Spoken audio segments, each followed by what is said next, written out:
I'm here tonight to tell you, dressed in this garb, in fact, to warn you about overindulging at Christmas time.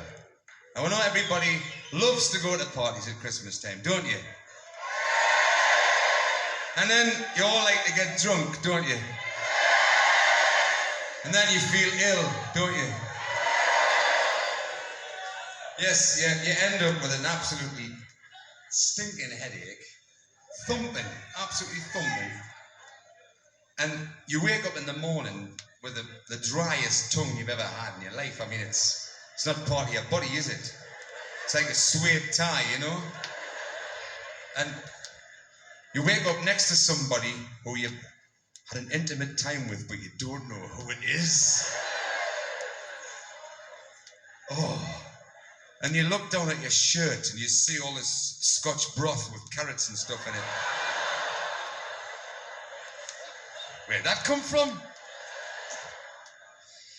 Anyway, this is really a story that happened to me when I was at a party last year, and I got rather worse for the wear, and I went down to the metro to try and get home, you see, and I couldn't see where I was going at all.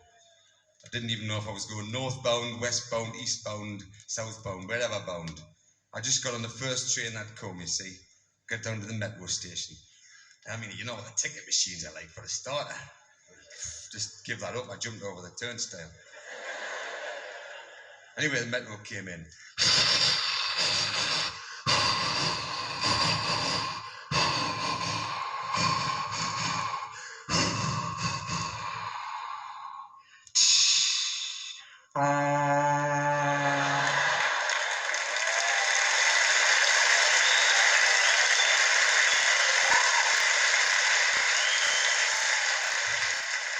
Anyway, I fell in the metro, and I lay on the floor until it stopped.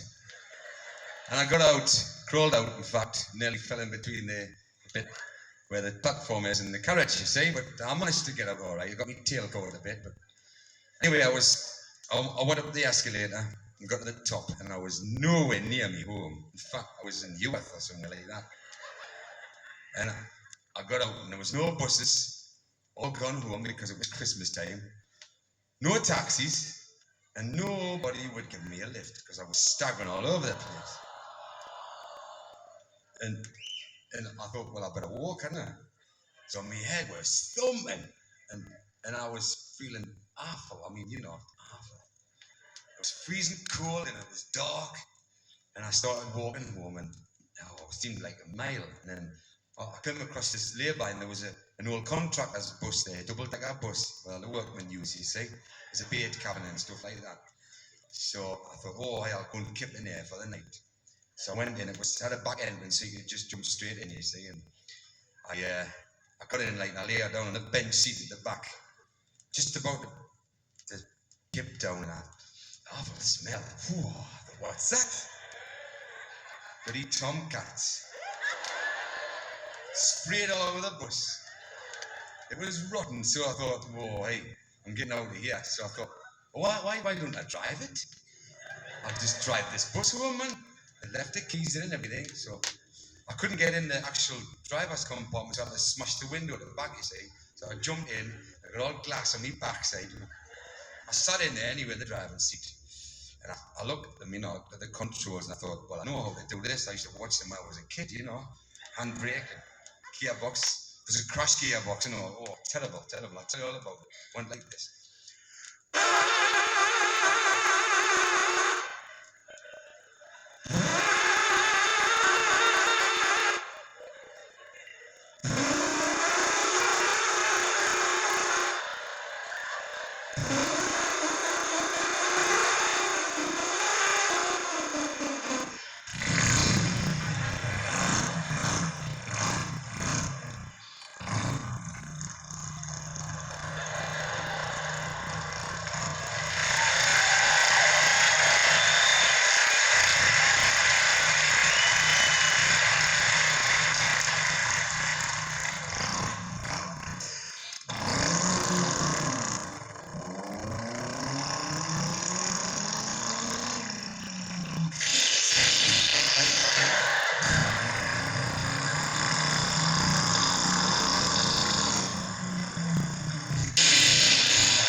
crushed it, didn't I?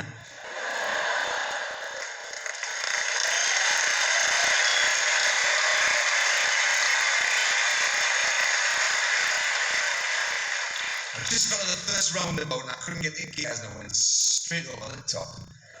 I was stranded there like that, you know. So I thought, oh yeah, I better get out of here before the coppers come. So I jumped out and I started running a bit, like, you know, I was feeling a bit more sober by this time, but oh hey, this carrot soup and stuff, and yeah, it was really getting cold and clammy on my chest, you know. It was freezing cold, you know. Started walking a bit further. I went past these shops. I just passed a chip shop, and in the doorway was this Triumph 650 motorbike. So I thought, oh, I'll get through a man that, no bother at all. Struggles a motorbike. And I'm oh, wait, forget this, I know how to ride one of these. So I started.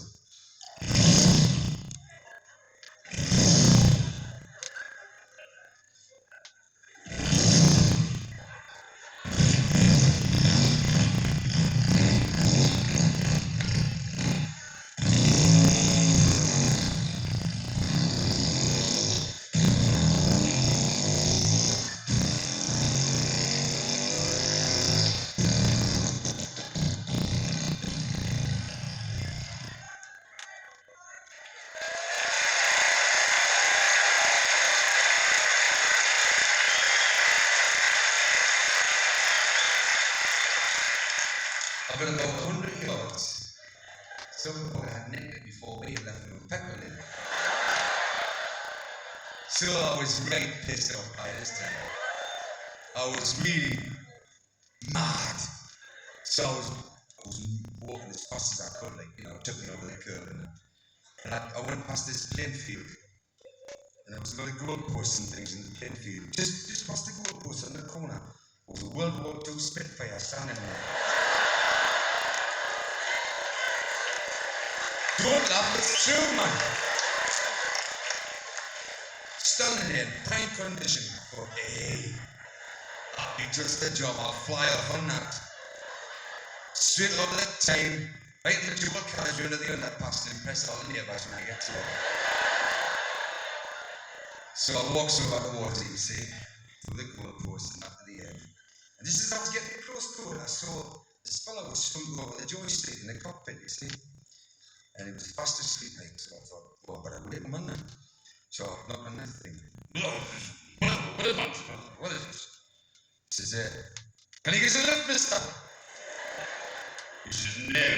He says, I can't. I've had one too many. I says, I thought you were a bit, you know, a bit over the top, like. I says, don't I recognize you? Yes, he says, I'm Douglas Potter. I says, well, I thought you were a bit late, this thing. So, I went to this, I says, Douglas, please, man, please, give us a lift home. I said, I'm cold, I'm freezing. I says, my shirt's out, clammy. And I said, I want to get home, man. Just fly us a bit, and I'll give you a cup of tea when we get home, all right? Well, no, I can't do that. Says, this is a World War II Spitfire. Says, I used to shoot the fuckers down with it during the war. I says, oh, please, man. She says, all right then, sorry. She said, you'll have to help me start this thing there. He says, the old starting belt is jammed, and you'll have to get out and pull the propeller blade. So I got up, didn't I? And I pulled the propeller blade, lost my eyebrows. But it went like this and it took off.